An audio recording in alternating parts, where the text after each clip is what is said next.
Howdy, folks, and welcome to Moose Podcast number 457, When You Get the Call. Well, happy July 4th, slightly belated to you. I trust you had a marvelous 4th of July weekend. Got out there and do some shooting, both figuratively and, of course, with the camera. What a great time to get the camera out and do some shooting, celebrating our country and our freedoms. Sharon and I went down to Hamilton, Montana, to our normal spot for 4th of July celebrations. Gorgeous place, overlooks the Bitterroot Valley and the fairgrounds there in Hamilton. They have this great free, it's really a great show, firework display. It's kind of unique because it starts at about 11:15 at night because it's still quite bright out and it's not dusk and dark yet until then. Now, typically, I go out with a long lens. I just what I've always done, 7200. This time I went out with a 180-600. The first couple cannons went off and I, boom, got the shots. And then I sat there and I looked out and looking across the Bitterroot Valley, looking up the mountains, gorgeous clouds. And I was like, wow. Why am I doing this with a telephoto lens? It's kind of like it's just a boom of fireworks. So I swapped out, put the 14-24 lens on, set it 24 millimeter. And now I got a whole lot of fireworks and I got the Bitterroot Mountains and great skies. So it just goes to show that though I've been doing it the same way for years and years and years and years, actually thinking about the story and the place and telling that, it changed everything. So I hope you had some great revelations yourself this weekend, got some great images, got to enjoy the passions that photography do bring us. This podcast is again being recorded with Adobe Podcast Beta. The AI voice has changed a little bit. You now have to do, it doesn't do it automatically. You have to put it through an engine and creates the cleanup, does all the audio work for you. So hopefully no one said anything that doesn't sound weird. It has a scale. I'm only doing it at 50% for those people out there who are trying to do this, and hopefully you're using it as a means of sharing your information. It works really simple, very cleanly, and makes it a lot of fun to do. Remember, you can find the podcast, the usual spots, iTunes, YouTube, what have you, as well as on Spotify. Conversations picking up a little bit there on Spotify, where you can leave comments. We can have conversations either about the podcast or anything that's going on. So please, don't hesitate to reach out and talk. And speaking about communicating, yeah, I'm on Facebook, and it's working better and better for me. I guess I'm probably the only person on the planet that really have issues with that platform. But if you want to talk, remember you can go there, send me emails, whatever. I'm there to help. We probably heard that many of the manufacturers have had to raise their prices with the tariffs that are now being imposed. Yeah, it's not the best thing, but that's kind of what's happening in the news right now. Remember, the gear you've got probably does a really great job. And if you want to buy new gear, and I'm guilty of it, I'm always looking at tools that will solve problems that tools I have now won't. I can't emphasize enough renting or borrowing from NPS, Nikon Professional Service, before you buy. Case in point, the Z35 1.2, what a spectacular lens. Absolutely spectacular. It is, I can't get over how gorgeous that lens is. Had it for quite a while. Shot with it, just pounded that poor lens. And I returned it. I'm not going to buy it. The reason? It just doesn't fit my style of photography. I tried it in every possible genre that I might want to apply it for, especially the one I originally thought it would be great. It's kind of like the 85 millimeter. That focal length, 85 millimeter I can't make it work. In this case, the 35 millimeter at 1.2, because why spend the money for a fast lens? You're not going to shoot wide open all the time. I just could not make it work for the way I want to tell a story. It's a killer lens. I really wanted to love it. I do love it, but just not for telling my story. So you think about, things going on out there. Try before you buy. With the very late hours in which the sun goes down and the way it gets so mellow, especially here in Montana after 7 o'clock, I haven't been doing any reading to give you guys a book recommendation. The Sea of Grass is still sitting there on the old nightstand to be read. I've gotten halfway through it. I'm spending time out shooting. So if you have a great book to recommend, please don't hesitate to let me know. I want to thank my good friends at Bedford, bedfords.com, for sponsoring the Moose Podcast. Now, they are the home for your Nikon summer savings. They've got some really great deals going on until the 3rd of August. That, like some of my favorite lenses, like the 24 to 72.8, this year, the 135 Plena, lens I just love. I've just not pulled the trigger on. That's the Z400-28 TC. What a great lens. Shot 2 years ago with it. Kodiak Brown Bears. God, what a lens. Or the Z51.2, another spectacular lens I absolutely love. And a whole lot more. The Z7200-28. I mean, list goes on and on. Bedford's, they got this gear in stock. They got the prices. And the best part, even with these sale prices, after you check out, you're going to see that 5% back from the Moose discount. That's if you remember to tell them. I'm surprised how many people go there because I recommend it.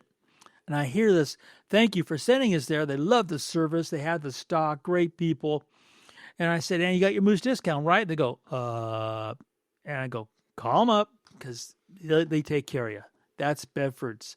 So take care of me, take care of you. They are just phenomenal. bedfords.com. Thanks for sponsoring the Moose Podcast. When you get the call, as you might guess, this particular episode is because it just happened to me and I got the call. And the call is to show up. I had 6 days notice to book my commercial air flights, get somewhere, get a little plane, fly and shoot for a couple days and come home. Can you do that? Now, I consider it and always have a real luxury when I can just put a bunch of stuff in the truck and go off and shoot. When I have that luxury, I can take all sorts of tools with me that what if kind of things, it might help. But when you get the call and you're going to have to get somewhere, and I've done this in small sets on 185s or beavers on floats, on airboats, in helicopters, many different places where all of a sudden the amount of gear I can take and have with me is incredibly limited. Not so much by the size, but also the physical weight. Aircraft, be it helicopter or fixed wing, you got to deal with, center of gravity. You got to deal with weights and balance. So you just can't take everything with you. So what happens if all of a sudden you're limited? And to complicate it, in this case, I'm limited not only because physical weight, but physical space to put it, and I have to have camping gear. So that limits things even more. Can you do it? Could you pare down your camera bag and support mechanism so you can make that kind of requirement? Now, what kind of numbers we put it on? Well, the camera gear, computer gear, camping gear, everything, 40 pounds total. If you've gone to Africa, sometimes your personal gear that you can carry on a plane there is strictly measure and weigh to just maybe 20 pounds. Can you do that? This is a case where less is more is not only a great strategy, here it's actually a necessity. So in this particular case coming up, I'm going to have 3 lenses. That's all. And I'm going to put them in my MP1-3 version 2, or I'm going to take my 5. So I'm taking my smallest one, MP5 version 2. And in there I'm going to have the Z9, the Z180-600, the Z7200-8, and the 24-72-8, and batteries. And that's it. Now, in this process, a lot of things got to give and take. The first thing you have to be true to, and this is essential in this process, is yourself. If you're going somewhere and you're going to go through all of these hoops to get there, you want to come back with the images that tell the story. That's the bottom line, right? So why go through all this pain if you're not going to come back with that story? So paring down camera gear. And this is a good exercise to do, whether or not you might not ever get that call.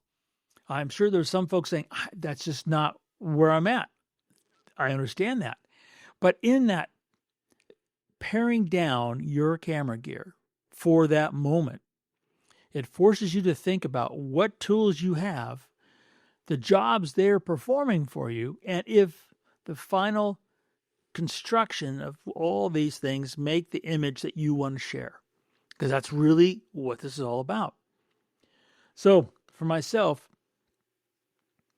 having just a couple lenses and bodies is kind of like the norm.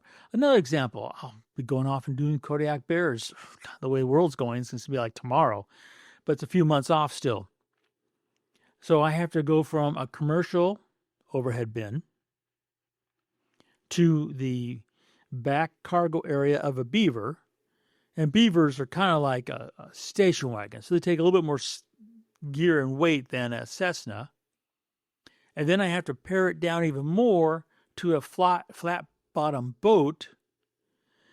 So when I go up the river, I have basically nothing with me. And this year, at least at this point in time, paring all my gear down, I don't have tons of gear. I have enough to do the job. But this year, I'm going to take just the Z600F4TC, the Z180-600, 24-120, and 2 bodies. So I'm again paring down that gear that if I could just drive there, of course, if I could just drive there, it wouldn't be the same. It wouldn't be the same place. I mean, just look at Yellowstone. When people can just drive there, what happens? You know what I'm talking about. But getting from the home in Montana to the flats in Kodiak Island, there's a lot of paring that has to go down, because even with that minimal gear, when I get out of that boat to go work the bears and spend time with them, I don't have a pack on my back. I've never done that. I don't do that. For every reason possible, I don't want to hassle a lot of gear. I want the freedom of movement. I don't want to get, after being in the field for 18 hours, weighed down and sore from it. Whether I'm working out of my car or out of my house or I have a boat in Kodiak, I'm going to have, just the bare minimum, which means in this case with the bears, I'm going to have a tripod, the Benro Mammoth tripod with the wildlife head, the Z600F4 on it, with the Z9, and that's all I'm going to go walking out to photograph the bears majority of the time. So paring down that gear where less is more. I've gone out with many photographers over the years, and I pick up their bag, often the same bag I'm using, and it's like, wow, it's heavy. And anymore I ask, because some bags are so heavy, and all of a sudden you think it's going to be light and you yank on it, you injure yourself. And when you get older, Injuries don't heal like they used to. That's a fact I really hate. So, what's in those camera bags? And when I feel a heavy bag like that, I ask, what's in there? When I see someone taking a lot of time to get their camera gear out, I ask, what's in there? So in this process, when you get the call and knowing you have to pare things down, think about it. So a lot of folks in their actual camera bag that they pull in their camera lens out to go shooting, they have all the chargers. Why? I mean, is there a place in a tree you can plug that charger in?